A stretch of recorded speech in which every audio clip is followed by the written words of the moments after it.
चाणक्य नीति 10वां अध्याय। चाणक्य नीति लगभग 2400 वर्ष पूर्व नालंदा विश्वविद्यालय के महान आचार्य चाणक्य द्वारा लिखित एक महान ग्रंथ है जो आज भी उतना ही प्रासंगिक है जितना उस समय था।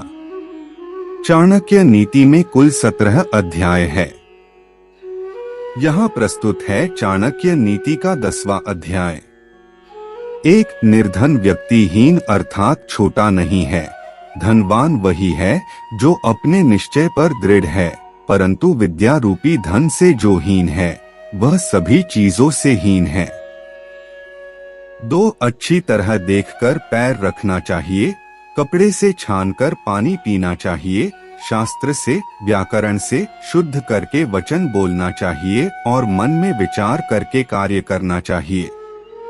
3 विद्यार्थी को यदि सुख की इच्छा है और वह परिश्रम करना नहीं चाहता तो उसे विद्या प्राप्त करने की इच्छा का त्याग कर देना चाहिए। यदि वह विद्या चाहता है तो उसे सुख सुविधाओं का त्याग करना होगा, क्योंकि सुख चाहने वाला विद्या प्राप्त नहीं कर सकता। दूसरी ओर विद्या प्राप्त करने वालों को आराम नहीं मिल सकता। 4 कवि लोग क्या नहीं देखते, स्त्रियां क्या नहीं कर सकती, मदिरा पीने वाले क्या क्या नहीं बकते, कौवे क्या क्या नहीं खाते। 5 भाग्य की शक्ति अत्यंत प्रबल है। वह पल में निर्धन को राजा और राजा को निर्धन बना देती है।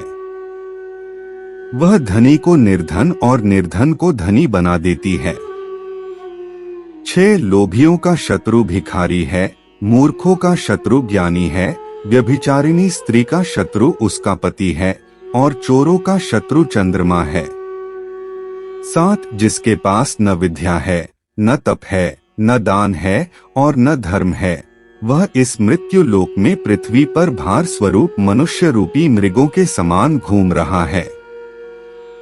वास्तव में ऐसे व्यक्ति का जीवन व्यर्थ है।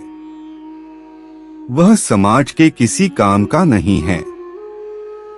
8 शून्य हृदय पर कोई उपदेश लागू नहीं होता। जैसे मलयाचल के संबंध से बांस चंदन का वृक्ष नहीं बनता। 9 जिनको स्वयं बुद्धि नहीं है, शास्त्र उनके लिए क्या कर सकता है। जैसे अंधे के लिए दर्पण का क्या महत्व है। 10 इस पृथ्वी पर दुर्जन व्यक्ति को सज्जन बनाने का कोई उपाय नहीं है। जैसे सैकड़ों बार धोने के उपरांत भी गुदास्थान शुद्ध इंद्री नहीं बन सकता। 11 अपनी आत्मा से द्वेष करने से मनुष्य की मृत्यु हो जाती है। दूसरों से अर्थात शत्रु से द्वेष के कारण धन का नाश और राजा से द्वेष करने से अपना सर्वनाश हो जाता है, किंतु ब्राह्मण से द्वेष करने से संपूर्ण कुल ही का नाश हो जाता है।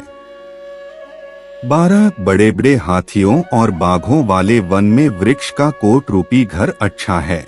पके फलों को खाना, जल का पीना, तिनकों पर सोना, पेड़ों की छाल पहनना उत्तम है, परंतु अपने भाई बंधुओं के मध्य निर्धन होकर जीना अच्छा नहीं है।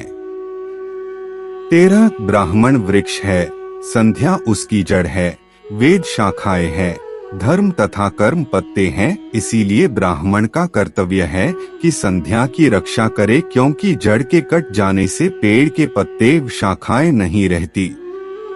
14 जिसकी माता लक्ष्मी है, पिता विष्णु है, भाई बंधु विष्णु के भक्त है, उनके लिए तीनों लोक ही अपने देश है।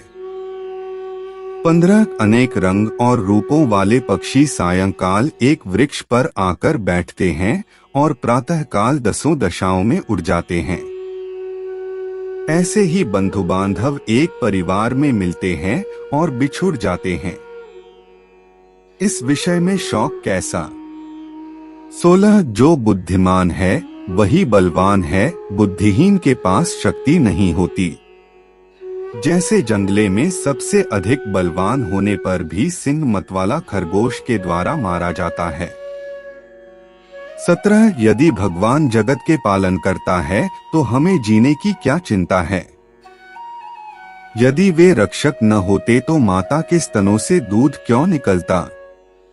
यही बार बार सोचकर हे लक्ष्मीपति अर्थात विष्णु, मैं आपके चरण कमल में सेवा हेतु समय व्यतीत करना चाहता हूँ। 18 यद्यपि मेरी बुद्धि देववाणी संस्कृत में श्रेष्ठ है, तब भी मैं दूसरी भाषा का लालची हूँ।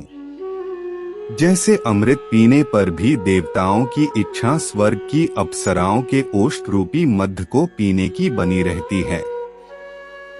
19 अन्न की अपेक्षा उसके चूर्ण अर्थात पिसे हुए आटे में 10 गुना अधिक शक्ति होती है।